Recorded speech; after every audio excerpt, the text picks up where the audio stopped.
Then the next step is dinsu. Dinso. Dinso means repaying their kindness. Then this is impossible.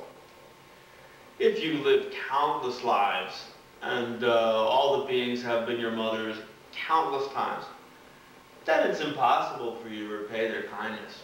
It's a debt that you are incapable of paying back, but you must try as much as you can to pay back the debt that you have, the karmic debt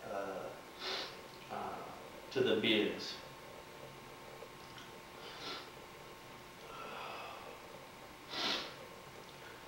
Then, as you get older, and your parents get older, then all these beings have been your mother. Then you realize their kindness. Then you want to repay their kindness.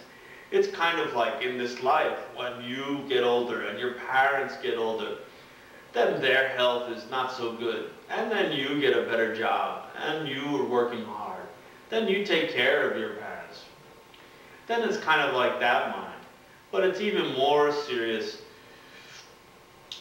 Your parents, of course, have suffered in the samsara. The mother sentient beings, these beings who have been your mother countless times, are suffering now in samsara. Then, in just providing for you, they've done bad deeds. Then these mother sentient beings, then they have ignorance. They have many mental afflictions. Then it's kind of like they're blind and about to fall off into the abyss. Then that abyss can be perceived. It's like they're hanging.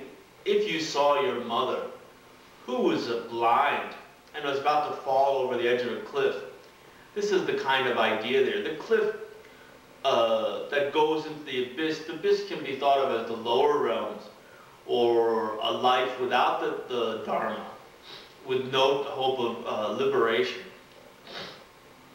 Then if you're their son or daughter, then not to help them, it would be really shameless. Then that's this kind of idea here.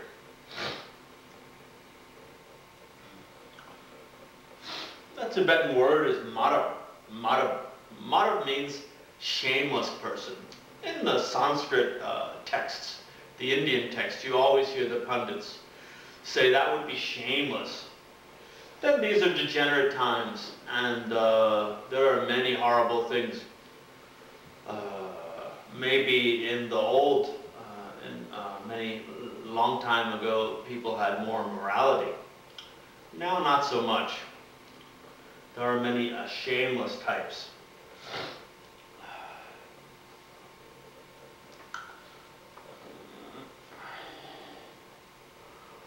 Then the next step is Yilung Jampa.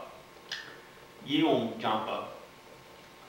Yilung Jampa means love, great love. Jampa means love. The first Buddhist monk I ever met was Jampa Lundri in Howell, Rashi Gempo Ling's.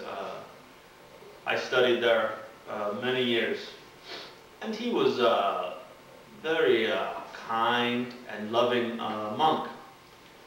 Then you'd walk in to the temple, and he'd ask you how have you been doing and everything, and then like he could see, he watches your eyes.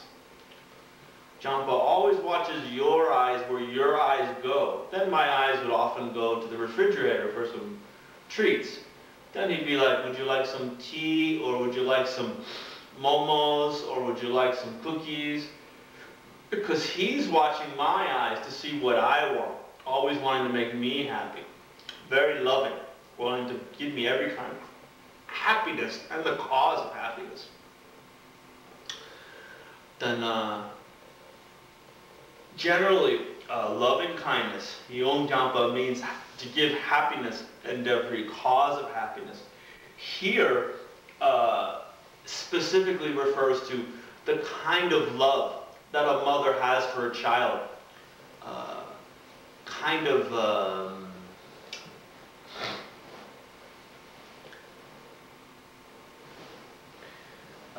a very dear kind of, the way that a mother treats their only child, as looks on them as if they're very dear.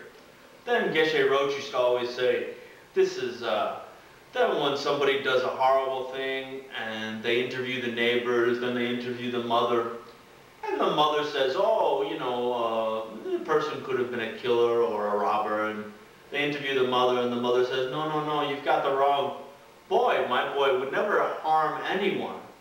He's a good boy. Then it's this kind of love. Then this kind of love doesn't see the negative aspects of their child. Only knows dear, sweet, you know, looks on that person as being very dear to them. Then you don't need to, of course, you don't need to tell a mother if a child was sick, very sick. Then a mother loves the child so much, you would not need to tell a mother, you need to take the child to the doctor. Then the child is so dear to the mother. Then this is that kind of feeling. So you should have developed a kind of love that sees all beings as if they were your only child, dear to your heart.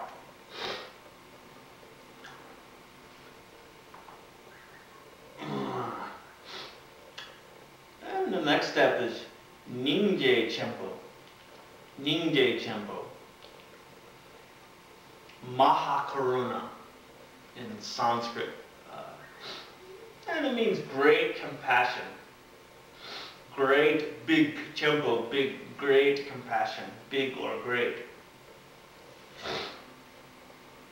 Then in Master Shantideva's Bodhisattva Charavatara, then it's turned around. They do first great compassion, then loving kindness. Here, it's loving kindness, then great compassion. Then you have to love beings with that dear, look at beings as if they're very dear to your heart before you can want to take away their suffering. That's the point here.